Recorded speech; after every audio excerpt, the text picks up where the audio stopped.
Well, sometimes you need to add life to these, to some, well, I reckon they're 40-year-old tires, 1986. So, yeah, I like to put this in there to extend their life another 40 years. See if it works. Right now we got some good dry rot going on. We're gonna see what happens. But it's got a big leak. I bought my air compressor from a Campbell soup can from the tobacco one.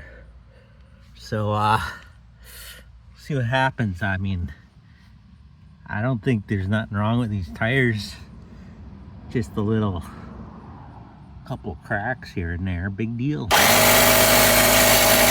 Oh, I think I found a problem there. Just a minor issue there, but I'm gonna give it a direct slime coating on the outside and see if that works for some reason. Stay tuned. Well, I put some inside and outside of that hole. See what happens. Well, I have no idea why that didn't work. So I cleaned it all up. We're gonna try a sidewall patch made by glue thread. See how that goes. Well, we got the BFC on there to help hold it down, and you know, where it's not quite flat. So I'll take that off. Well, for some reason we found another huge leak.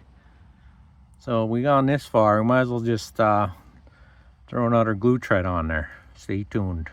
None of this was working, so I resorted to caveman methods. It just wasn't gluing solid on there.